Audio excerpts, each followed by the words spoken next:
Hey, what's going on, everybody? Happy Friday. Welcome to another edition of Mean Streets powered by FTN right here on Game Plus and Network. Chris Meany here with you. Lots to talk about here on this show. Those hanging out live on the Twitter machine on our FTN YouTube page. Thanks as always for taking the time to hang out. We're going to talk a little NFL, a little MLB, a little NHL, and also NBA. We're going to hit up the big four here today. Tino's going to drop by. There's a ton of games on the hard court here tonight. There's, in fact, 9 games.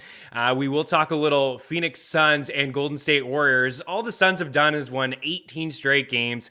3 years ago, they only won 19 games. They're the worst team in the Western Conference. They just beat the Warriors the other day. They have a matchup with the Warriors, and they're 7-point dogs. So we got to break that game down with Tino, and he's been crushing it as well. 5 games on the ice in the NHL, so we're going to talk a little hockey, and I got some props and some NHL picks, and one of my favorite humans in the entire world, Joe Pisapia of FantasyPros, and of course, the author of the Fantasy Black Book series is going to drop by here in the next segment. We're going to talk all things. Might get a little weird here on this show. Weird things were happening in my household yesterday.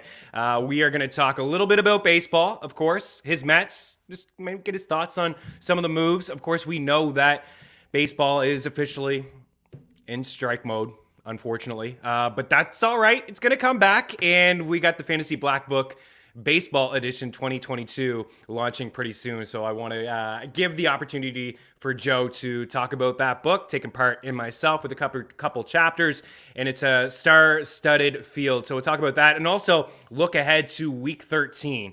Last time we talked to Joe, the Pats were just starting to find their rhythm. Now they've won 6 straight, and they got a Monday Night Football game in Buffalo to take on the Bills. A huge game. Really looking forward to that. Want to get his thoughts on that. Of course, he's doing a lot over at Fantasy Pros, talking betting.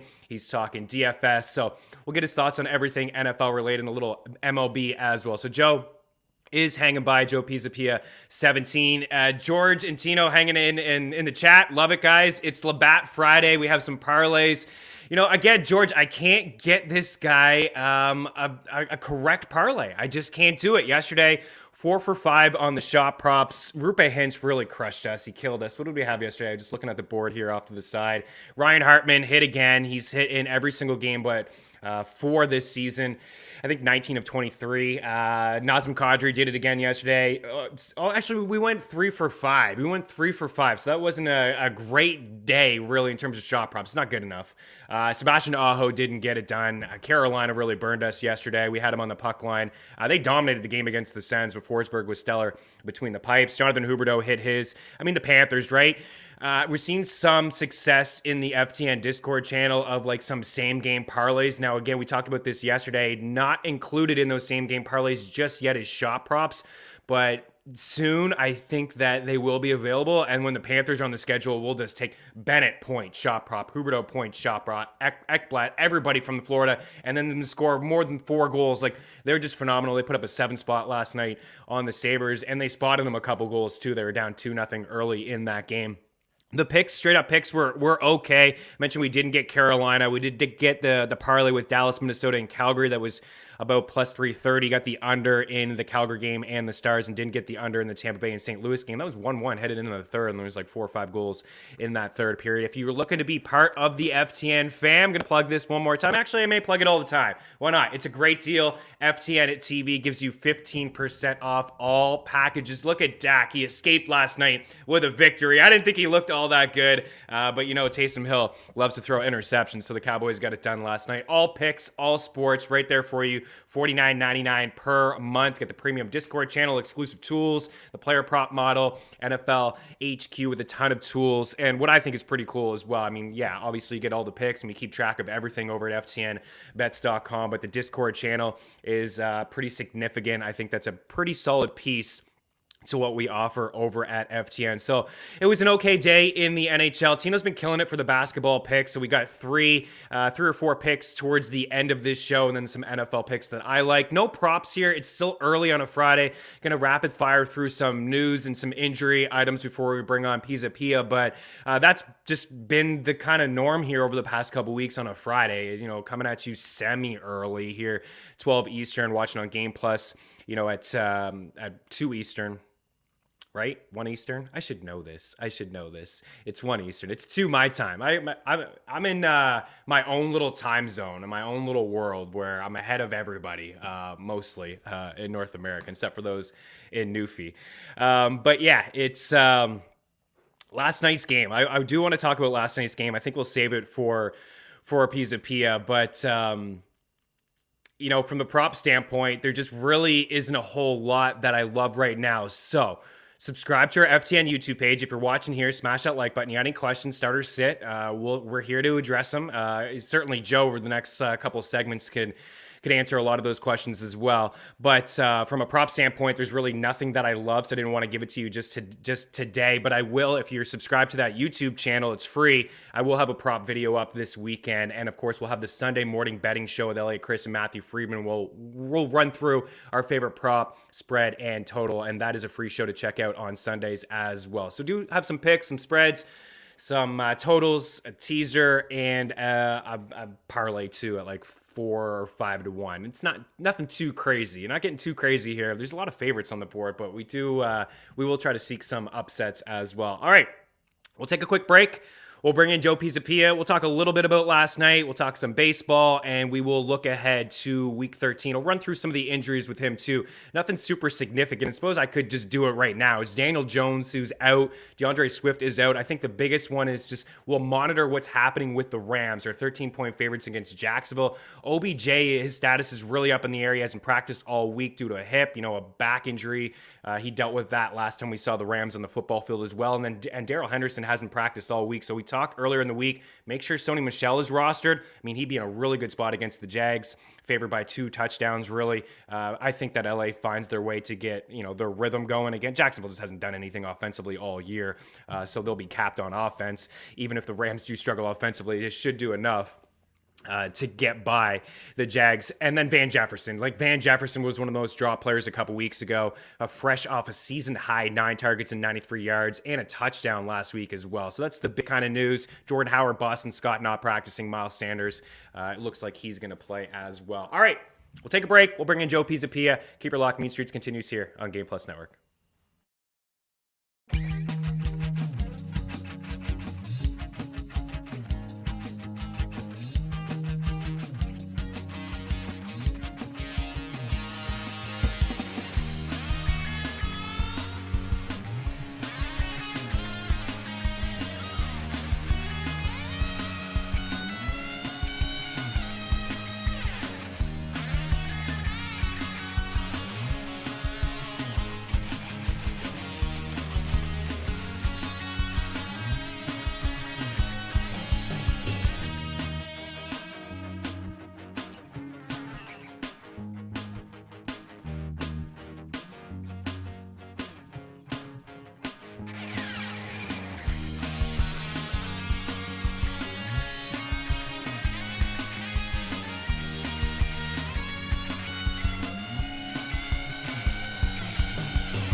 Welcome back to Mean Streets here on Game Plus Network. Look at the smile on this beautiful man. Joe Pisapia checks in here. Mr. Black Book, Joe Pisapia 17 on the Twitter machine. Of course, we talk about the Black Book all the time. Even when you're not on the show, I feel like I'm always talking about the Black Book.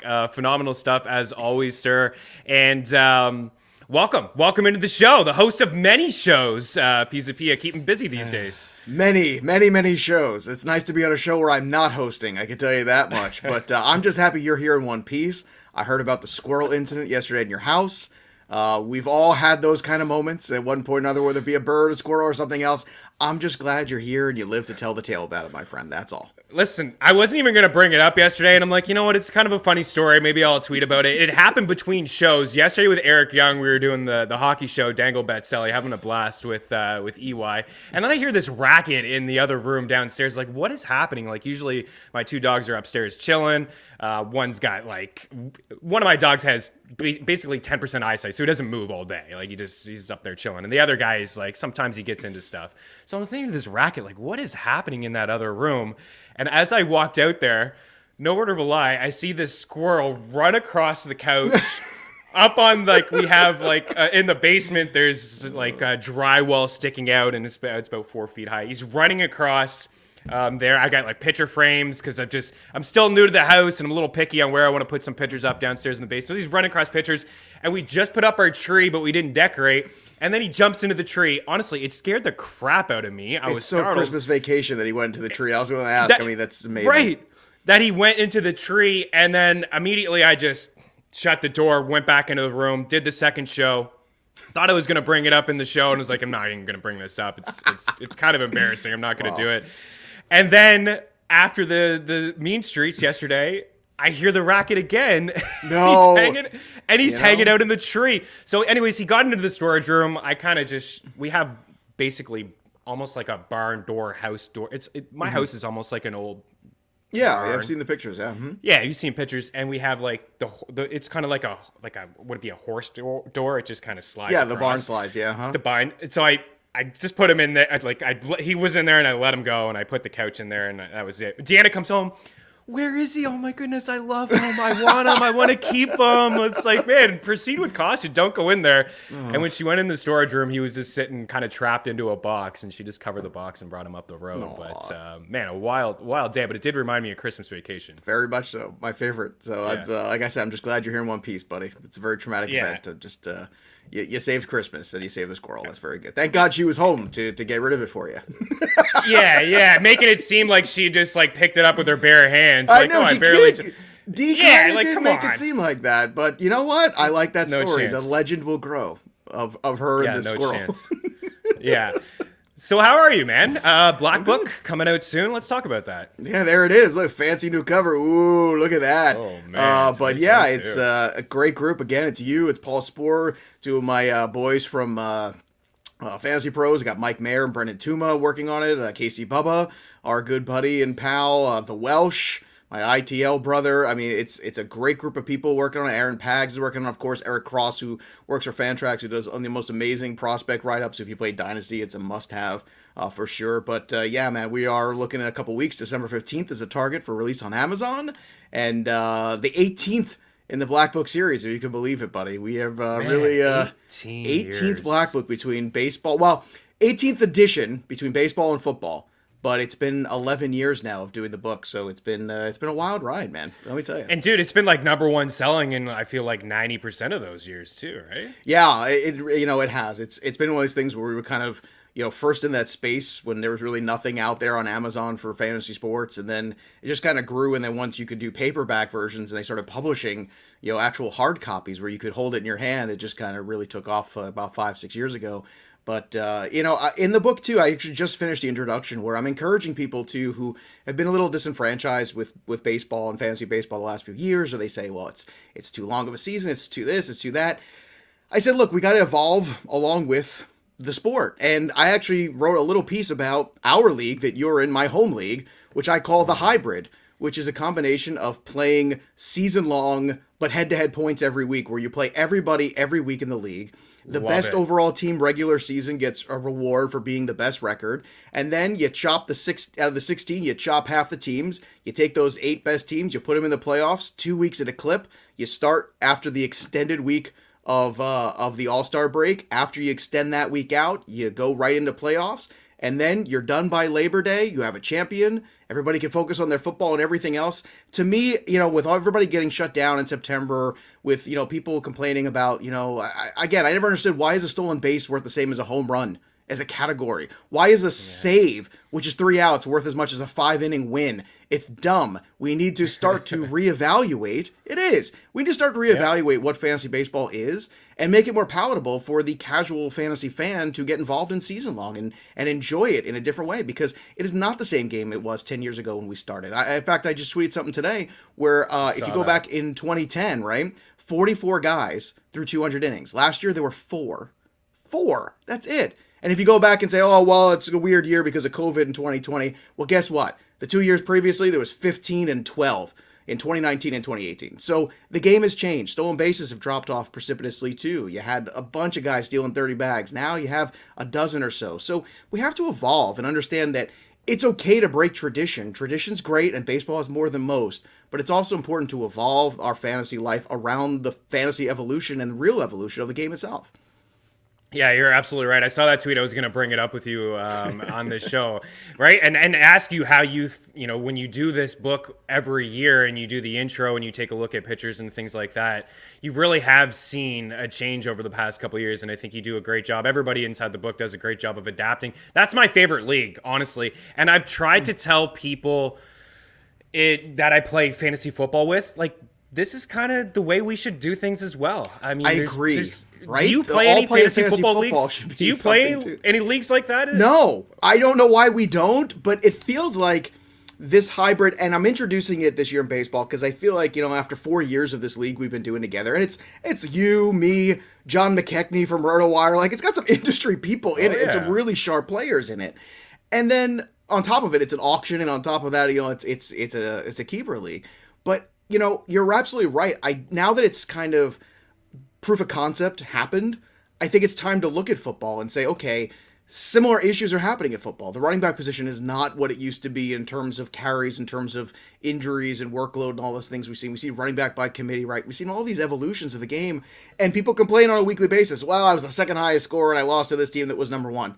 Well, let's take that out of the equation. If we all play everybody, you can reward the best team in the regular season. You can have the real best teams all make the playoffs, and then just let them hammer it out at the end for a champion. And to me, this is a very simple fix for all of the people who like to just sit back and complain instead of fixing things. But I think this hybrid of season-long baseball, which has always been the old adage, and it's still the predominant format, people are afraid to go to points formats.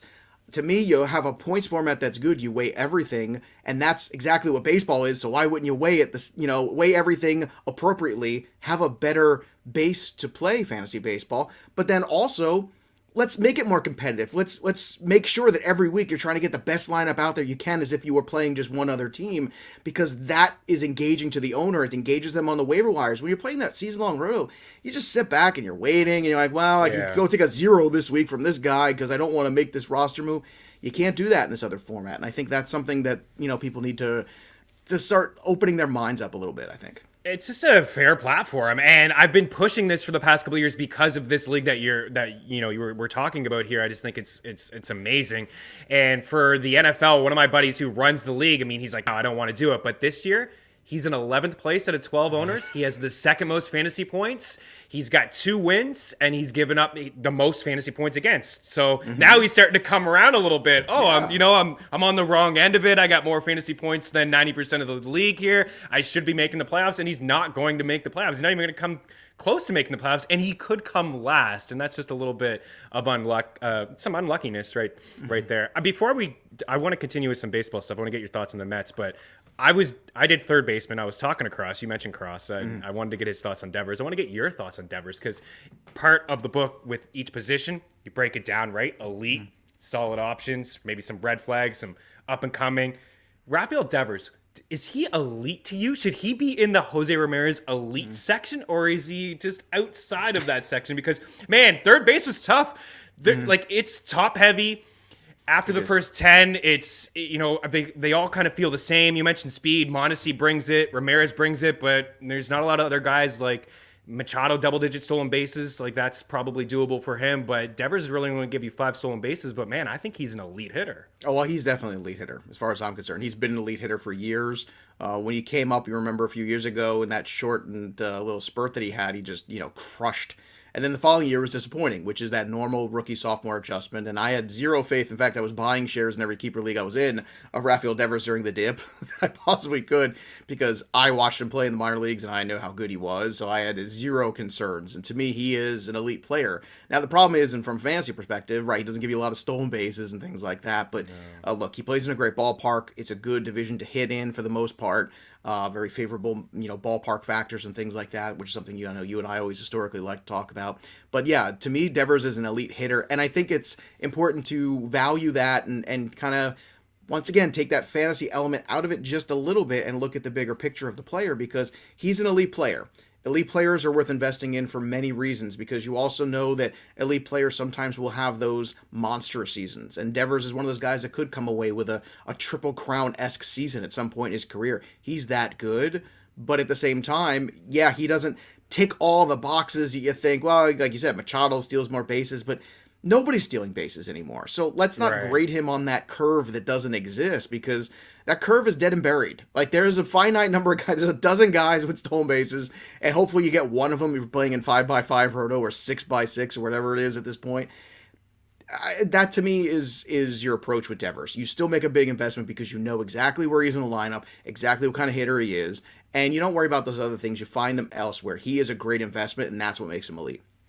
Listen, you have the final say, obviously. You could change it, but spoiler alert, I got him as in the elite section as a guy who led all third basemen in homers, RBI, extra base hits, slugging, second in runs, third in OPS, and WRC plus as well. We have to talk Mets with you, and it's not just because, you're a Mets guy, but, I mean, they're making moves, right? And Tino's here right now. Speaking of the Mets in third base, who's starting at third, and why will it be Chris Bryant? Is what Tino says. What do you make of some of the moves? Listen, as a self-loathing Mets fan, I could tell you that, and in that league that we're talking about, I have DeGrom and Scherzer, if you recall. So this is my worst nightmare. I have two elite pitchers, both of whom were Mets pitchers. So, I mean, I don't know I don't know if I should just, throw a party and rejoice, or if I should jump off a building, because I have no idea where this is going. And we are predisposed as Met fans to have anything that looks like it's good on paper just fail miserably. It's just part of what we do. At the same time, it's hard not to be excited about bringing in Max Scherzer, because Max Scherzer, I think, still has a lot in the tank. Is he going to give you 35 starts anymore? Probably not. But the key here is, can he give you 28 to 30? And if he can, then that's a huge win, especially with the way DeGrom's health was last year. And I don't know if you can count on DeGrom this year. That is a very dicey assessment. They say the MRI is clean, he looked good, but I feel like we've been down this road before, and all of a sudden, as he pitches, things go worse. It's a lot to take in. I love the Marte signing. I think, to me, that was the most important one for them, because they have lacked a center fielder for many years. They haven't had a true center fielder in that outfield since Carlos Beltran left. And this is a guy kind of reminiscent in that same vein, a guy that's going to hit for power, good glove, a guy who can, go out there and get it, but also is going to steal bases and brings you some athleticism. The Mets have been a very station-to-station, unathletic team for many years. Last year, they started to turn that around with some of their bench players. Guys like Jonathan Villar, you had Francisco Lindor come over, obviously a fantastic athlete. So I think you had a little bit more of that, and I think that's the trend they should go. Kana was a good signing. I mean, it seems like Eduardo Escobar is going to be the third baseman for now. Yeah. But Chris Bryant is a unique personality. I'm going to put that in a kind way. I've heard a lot of stories that say that, I don't know necessarily if he would do well with the New York media. People say, well, he played in Chicago. No. The New York media is very different than any other place, and the fan base is a little different than any other place too. So although Chicago is right up there and probably second or third, you have to keep in mind, if he has attitude issues and things like that, then New York is not a great place. But I will say this. I think if you look at that Mets lineup now with Marte, with Francisco Lindor hopefully getting to be more like Francisco Lindor next year, Alonso, that's a pretty good lineup. And then you've got DeGrom and Scherzer. You just got to get into a playoff. That's all you got to do. And my goodness, that is a pretty ferocious duo there. Oh, man, you get into the playoffs in 1-2. Are you kidding me? And even you go into a 4 of 7. I mean, you got to face these guys 4, maybe 5 times. Like, it's unbelievable. We do have our guy George. He's a Red Sox fan here. He's like, now do Devers defense. He's a little bit, I think, a little bitter at the Red Sox. He wants to know about Jared Durant. This is fantasy. This is the bat. And also, this was a puzzling deal too. I know a lot of Red Sox. I have a few friends that are Red Sox fans outside of George. He was wondering, what the hell are the Sox thinking sending Renfroe to Milwaukee for Jackie Bradley Jr.? Yeah, that was a puzzling move, right? I mean, Renfroe had a really strong season with Boston last year. Yeah, I don't understand that at all from their perspective. It was very strange, because Renfroe was very solid for them, and Renfroe's a pretty good bat too, especially when you don't put a lot of pressure on him.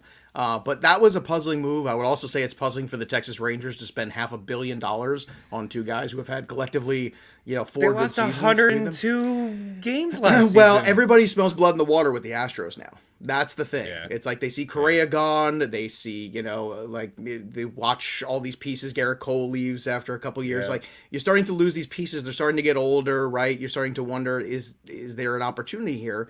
And I think the Mariners smell it. And I think the Texas Rangers smell it a little bit too. Now, look, Corey Seager is a talented guy, and so is Marcus Semien. But that is a lot of money and a big-time commitment to two guys who are more like, I don't know if they're franchise players. They are franchise talents when they're playing at their best. The problem is For Corey Seager, it's been playing time, and for Marcus Semien, it's just a small window of him being very good. And I love both of the players.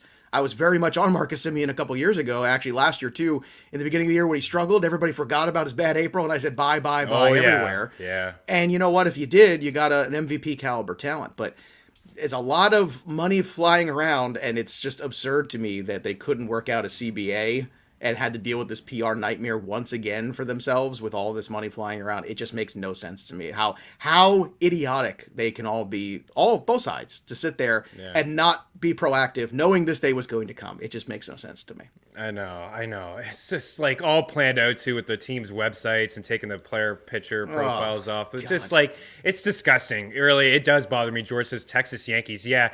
All the teams in the AL West smelling. What do the Angels smell? I got to ask you about Syndergaard quickly, like about a minute, and then we'll break and we'll talk football. Like, what do you really expect from Syndergaard with the Halos? He's not going to be a guy that throws 200 innings. No, that's for sure. Well, no one's a guy that throws 200 innings. We just established that. Those guys don't exist. Expectation though? What's a fair expectation for him? Look, if you could get 160 out of him, it would be incredible. And if you do, you're getting. Look, what you like about Syndergaard signing, it's a short commitment, right? It's a 1-year deal, and I think if he had waited, he probably would have gone back with the Mets after Scherzer had signed. I think he actually probably would have come back. But he didn't want to wait, and I understand why. Everybody had that pressure before the December 1st deadline, but I think they desperately needed pitching. I think it's a great opportunity to throw a 1-year deal at somebody who has a ton of upside and something to prove. So I love the deal for the Angels. It's a good deal for Syndergaard. He's incredibly entertaining. I just wish he was more entertaining on the mound or there more often. That's the only problem. Yeah. Again, though, they're missing out on just key arms, right? Robbie Ray, Gossman, Stroman, just missing out on exactly what they need. Dustin has a Luzardo question. We'll hang on to that one, and we'll break. We'll talk a little football with you next as well. Joe Pisapia, Chris Meany here on Mean Streets on Game Plus Network. Keep her locked.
Welcome back to Mean Streets here on Game Plus Network. Joe, we went a little long baseball, but wanted to pump up the book and talk a little baseball with you for sure. It's there nice. is a like Jesus a refresh, Luzardo. Right? It is. It's a little bit of a refresher. We probably only go about 5 or 6 minutes here, but I do want to get some NFL thoughts here. Jesus Luzardo, is this a guy in a dynasty league you'd hang on to a little bit? Some real highs and lows mostly lows from him last season. Yeah, he's a very talented pitcher, but certainly lows. I think health is the biggest reason, so I think that's the biggest part about it. I will say this, though. I mean, the Marlins have done a very good job of identifying guys that, have good stuff, as they say. So give it a little bit of time. In fact, I would buy him on the cheap in those kind of formats right now because you could probably get him for cents on the dollar. That's what I would do with Luzardo right now. But if I had him on a roster, I would probably hold and wait for him to build back value because at this point you have nothing to lose. But I do believe he is a quintessential, lesson in when you have good young minor league pitching and you can get proven pitching. I remember I was in a dynasty league a few years ago and I traded Luzardo for Garrett Cole. And you know what? That's what you want to do. You want to pull off those kind of trades. The guys who are out there proving it are always more valuable in a 3-year window than these young pitchers coming through systems because they're just not going to hit those innings totals to contribute enough on a consistent season-long basis for you. That's the problem. We get so much into the young pitcher and the upside, and you're going to see it with Alek Manoah this year. You're going to see it with Logan Gilbert this year. You're going to see it with all those guys. But at the same time, give me Max Scherzer for the next 2 years. I think I'd rather have him. Yeah, people love prospects, right? And you could flip one of those prospects and get yourself a solid piece and win now mode. And Dustin says he's in rebuild mode, so it does make sense maybe to be a little patient there with Luzardo. I don't really want to look back at last night. Do you have any takeaways from last night? Taysom Hill, 25 fantasy points, 4 picks, meaning great fantasy quarterback. cruise past his rushing yard prop with like 38.5. He had 100. He was great. I guess the big takeaway is like Zeke, man. Like, is Zeke turning into Todd Gurley? I don't know. This guy hasn't topped 51 yards since week 6, 69 yards. And everyone's talking about it. Pollard looks great. Where's he going to fit in next year? Zeke? Like, well, first let's start pick. with a positive, Chris. Let's start with Pollard, because Pollard is electric, baby. Pollard, and this is the thing I loved about him last year, too. He touches the football. He is explosive. And that's the thing that Zeke doesn't have anymore. And it's because we're at 6 years into the league with him. We have a huge total. And I took so much heat on Fantasy Pros in August and July when I kept saying all this. And I kept saying we should be very afraid of Ezekiel Elliott this year. He's the one guy in the first round that I'm terrified of. And the first 6 weeks of the season, people were like, you're an idiot. And I said, I'm used to that. That's fine. You can call me names. But at the same time, now all of a sudden they're all coming back and they're saying maybe you were onto something. And the point I was trying to make is that Ezekiel Elliott is not the same player he was. Yes, he's still probably an RB1, but if you probably take all the attrition of running back 1 this year and give a full season of McCaffrey and Cook and Chubb and Derrick Henry, I don't know if he is an RB1 anymore. He might have been more on the fringe of RB2 by the time all the dust settles from the season. And I think what you're seeing is the same thing you saw with Gurley. When you start to look at age, workload, and Ezekiel Elliott had a lot more than Todd Gurley, right, leading into this season. He's been out there for many years, taking that ball and being great. I think it's time to understand that it was a smart reason to keep Tony Pollard around. Tony Pollard had 100 carries last year. And you know what? Going into this year, he's probably going to end up with a whole lot more when all's said and done. So to me, Ezekiel Elliott is one of these pieces where I think it's the time to get out in those keeper dynasty leagues now before you get to a point where it just hits a wall completely. The contract makes it prohibitive to get rid of him. We'll see what the Cowboys do, if they're going to eat it, be creative. Who knows what's going to happen. But I think what we're seeing is our worst fears, or at least mine, coming true, which is a player that all of a sudden everything, the mileage is all caught up with him, and you're seeing just a lesser version. And you saw it in times this year too, where he would be one-on-one, like on the 5-yard line, and a single guy would tackle him. When did you ever see that happen with Ezekiel Elliott in the past? Never. But you've seen it this year on more than one occasion, and it's one of those things that doesn't show up in the box score, but when you're watching the games, you see it and you go, yep, that's not the same dude, and eventually everybody else is going to see it because eventually it will show up in the box score. I remember week 1, it's like, oh, wow, he's getting paid a lot of money to protect Dak. Like, he was just picking up blitzes, and the explosiveness hasn't been there. Tino says Zeke should probably stop showing his stomach. His beer belly's looking bigger than his. I don't know, Tino. I don't know if it's that big, dude. I love Tino. Tino brings so much to the show. That's why I love him. He really does. He really does. He's in here next to some NBA picks. Before we get out of here, we got about a minute and a half or so, Joe. Football aside, if there's any picks or DFS plays that you're interested in this week, but obviously a huge game for your Pats this weekend, Monday Night Football against the Bills, man. Last time we talked, they were just starting to hit their stride, man, and now they look unbelievable. Yeah, and I'm the same idiot who also said Mac Jones would be the starting quarterback of the Patriots. Remember that too? Joe Stradamus strikes again. But yeah, this is like a playoff game Monday night. This is going to be really fun to see, and I think all the pressure's on Buffalo. I got to be honest with you. I feel like all the pressure's on them. New England's like, we're not even supposed to be any good or relevant. That defense is played out of its mind now. Kyle Duggar being in the COVID protocol here for the next few days, that's something to keep a notice of because he's been outstanding in the safety position, and you're going to need him with how much the Buffalo Bills want to throw the football. But I will say this. I think that they can stay very close. Everyone talks about the defense of these teams. It would not shock me if all of a sudden this game went completely 20-21 on us and became like a 50-something point total. It would not shock me in the least because I think these are two teams that kind of smell like where the opportunity is, and I think all the pressure is on Buffalo, so we'll see what happens there in that Monday night contest, but that's going to be a fun game to watch. Yeah, Duggar's huge, but also on the other side, no White as well. That's a pretty big loss for the Bills as well. Dude, huge loss for the Bills. Yeah, huge. Like, big pitcher, it's tremendous, right? And one of the top corners in the league, and I think both teams are well on their way to the playoffs. I mean, we have been talking up the Pats quite a bit. I think Tino likes them maybe more than you and I, but that defense absolutely looks legit. Dude, I wish we had more time. Maybe next time, less squirrel talk, more football. No, I want more squirrel next time. That's yeah. I learned from Christmas vacation they're high in cholesterol too. I remember Cousin Eddie saying that. Oh man, they're wild. We had a couple wine. We had this little dish downstairs with some like wine corks in there, and he just like ate them all up, like all over the place. It's lucky that didn't do more damage, I suppose. But where can people check out the Black Book when it's out? Where? Amazon, December 15th. It should be out there. Fingers crossed, maybe a day or two early. We'll see how things go. But again, I've got an amazing staff of people who are working on it like you, and I'm just very humbled and blessed to have them. And looking forward, like you said, a little refresher after a long football season. It's nice to talk a little baseball today too. Sports Grid on Sunday? Yes, sir. Sports Grid on Sundays and all the Fantasy Pros podcasts you could possibly shake a stick at. I'm all over on there as well. Can't miss me. It's hard to avoid me, actually, to tell you the truth. That's not a bad thing. Joe Pisapia 17. Check him out on the Twitter machine if you don't already. All right, more NFL. A little bit NHL and some baseball. Actually, no more baseball. We'll just do NBA with Tino. I'm sure he's going to want to talk about the Mets as well and Chris Bryant, but we'll keep him focused on not beer bellies, just the NBA. Keep your lock. Mean Streets continues here on Game Plus Network. Thanks, Joe.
All right, welcome back to Mean Streets here on Game Plus Network. Thanks to Joe Pisapia. The Fantasy Baseball Black Book is going to be absolutely lit again. The Football Black Book is always lit. And speaking of football, here's a couple picks for you here this weekend. This is what I'm thinking from a spread and a money line total. Get some parlays, some teasers, get all kinds of stuff here for you guys.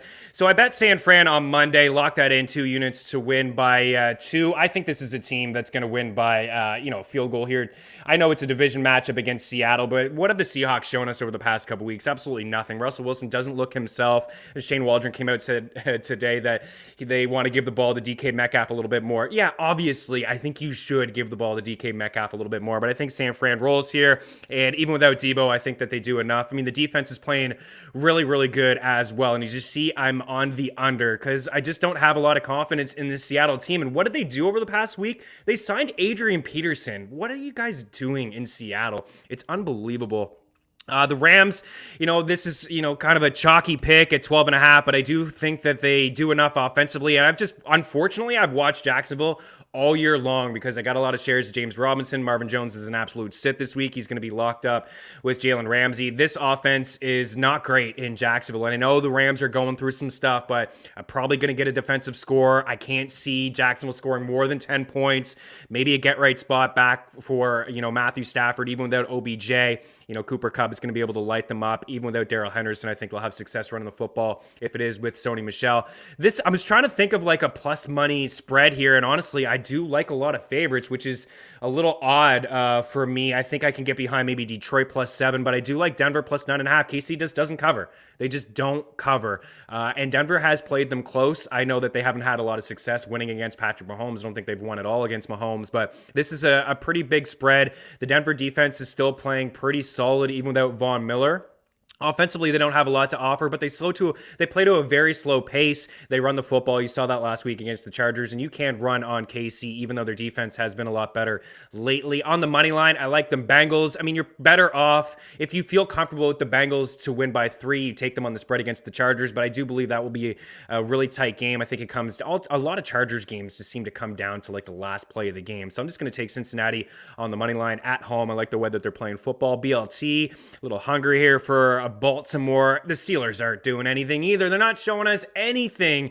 They may be able to cover here, but offensively, Big Ben looks toast, and Baltimore is hitting their stride offensively as well. I am in on the Pats. I think they go into Buffalo and they get it done. This is a plus money pick here. You could take them plus 2.5 if you wanted to, but I think New England does enough to get this done here this weekend. There's a lot of totals that I like, and usually, I'll be honest, I've been doing this for a couple years now, giving 3 against the spread, 3 money line, 3 totals. There's 5 or 6 totals I like this weekend. Philly and New York, the Jets. The Eagles defense playing pretty good over the past few weeks, and they've been the best running team in football over the last 5 weeks. I think that continues this week against the Jets. I don't think the Jets do much on offense. Heck, I don't think the Eagles do a whole lot on offense either. The Jets defense has been a little bit better over the past couple weeks. I think this is a slow-paced game. Philly runs the rock, and then it's under 45.5.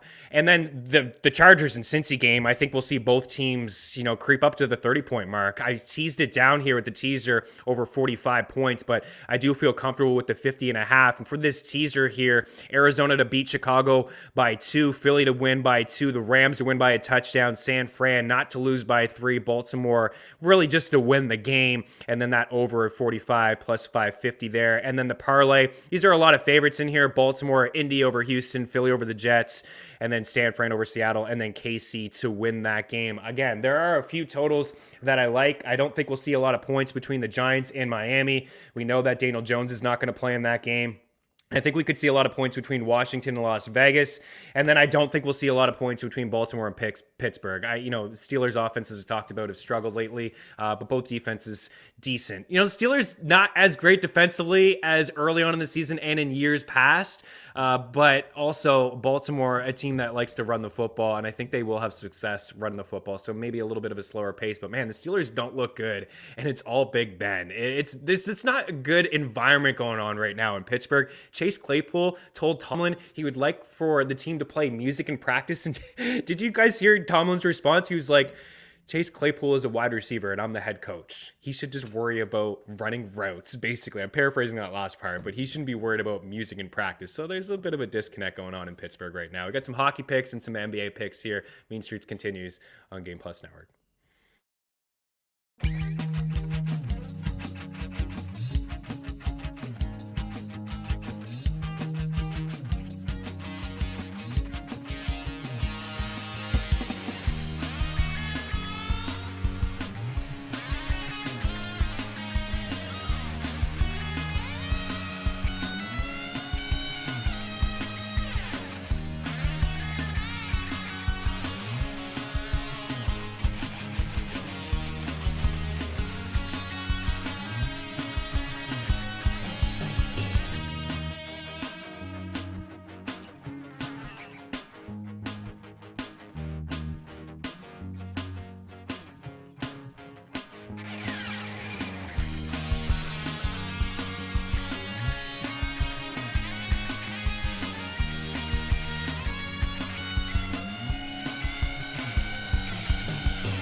Welcome back to Mean Streets here on Game Plus Network. Let's talk a little hockey here. 5 games on the ice. I got some picks and some shot props. Let's start with the shot props. Tino, if you have these, let's giddy up here. Max Pacioretty at 3.5 shots. I mean, Max Pacioretty is an absolute puck hog, and he's one of the best snipers in the game. Heading into his last game, he had 35 shot attempts in his first 4 games, and in his 5th game of the season, he had 8 shots on 10 attempts. So that's 45 attempts in 5 games and 30 shots on goal for Max Pacioretty. The 3.5, you can get that in most spots. I think Caesar's actually offering it at plus money. That's where I would start. Against Arizona, this is a terrific matchup for Vegas. I mean, they've been hanging around the Coyotes, but they just get outworked and outshot, and they really play a lot of hockey in their own zone. They've been getting some decent goaltending, but if you don't feel comfortable with Pacioretty, you can go to Jonathan Marchessault if you want. The Golden Knights are back at full health, and they're rolling right now. Johnny Hockey is a guy that's shooting the puck quite a bit. He's hit 2.5. He's cleared 2.5 rather in 8 of his past 9 games. Zach Hyman comes in with 13 shots over his last 3 games. He's had at least 3 shots in 5 of his past 7 games and getting a lot of ice time. He's got 11 goals in the season. He's been a terrific signing for the Edmonton Oilers. It's exactly what this Oilers squad has needed. And then Pierre-Luc Dubois in there. He's been good to us most times. We've been on the wrong end of this, George, a couple times. I know both of us, you and I, one time he really did burn us. 5 shots in his last game, 1 shot in the game before that, but it was against a stingy Calgary team, and he had 5 the game before that one against Minnesota. So he's 11 in his last 3 games in a good spot here against the Devils, who have been allowing a lot of shots over the past couple of games. So let's switch gears and talk a little bit. Hello again, John Harris, Pierre-Luc Dubois, George Dubois again. No way am I going down that road for Dubois. He says, well, you could go maybe Hyman, Pacioretty, and Johnny Gaudreau. Let's try with 3. Let's try 3, George. Let's do 3 today. You won't go 2 for 3. We'll do 3 there. Crash 99. Max Pacioretty had like 2 shots halfway through the 3rd and went Scarface on the Ducks. 2 and yeah, he did. They had a power play where he shot the puck like 6 times in a row. I'm telling you, he is a complete puck hog, but he's the trigger man on that power play. The Rangers and the under have been good to us all year long. The Rangers are really good. Igor Shesterkin's fantastic. If you want to wait it out a little bit just to see if he's confirmed between the pipes, by all means, you go ahead and get that done. But I really like the Rangers on home ice. We saw San Jose play last night in Long Island. So the Rangers here, Vegas, plus 120 to win by 2. I know we got burned by Carolina last night. We did get Florida. But let's go with Vegas here to beat Arizona. They're starting to get healthy. I know they lost to the Ducks, but they are getting healthier on offense. And I really like this Golden Knights squad. The Oilers minus 125. This is a pretty good price. I know the Kraken are playing much better lately. The goals haven't really gone in the back of their net. I mean, at the first couple of weeks of the season, they weren't giving up a lot of rubber. They were really strong in terms of just not generating any high danger chances and quality chances. They just weren't getting the goaltending from Philip Grubauer. He's been a little bit better lately, but this is a great Oilers team that can come at you in waves. And I really like this spot at minus 125. I think that's good odds. And you see the parlay in there, Edmonton, Winnipeg, Vegas at plus 305. Yeah, Dustin, Timo Meier, always. I don't give Timo Meier because some books have him at 3.5, which I'm fine with. You want to include him at plus money, I'm all right with that. Bet365 has been rolling Timo Meier out at around minus 175, minus 180 at 2.5. I include him in every single parlay. I had him in my parlays yesterday. He's been inside the top 10 in shot attempts at 5 and 5 per 60. So he missed like a couple weeks. He was placed on the COVID list. So he doesn't really, when you look at the overall leaders, he's not inside the top 10 overall, but when you just, kind of scale it down to 5 and 5 per 60 minutes, he is inside the top 10 in shot attempts. He's having a terrific season. He's a volume shooter and a little bit of a puck hog as well. More picks going to be live over at ftnbets.com. Let's switch gears and talk a little NBA next here with Tino. Don't go anywhere.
All right, welcome back to Mean Streets here one final time. Tino Rodriguez underscoring the Twitter machine joins us to talk a little NBA. Dude, you've been hot fire, man. Awesome. And I was losing it laughing when we were talking on Slack this morning about the Thunder. I said, did you watch the Thunder game last night? You're like, dude, they should have been relegated last night.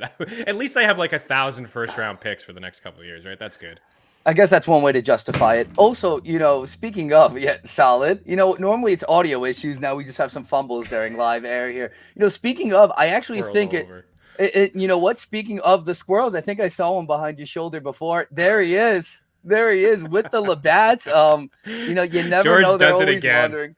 Yeah, he's always at it. He was on this really early. I told him that, the Labats, but yeah, I'm sorry about the squirrel, but similar to Joe, I'm glad you're alive. I'm glad we made it here.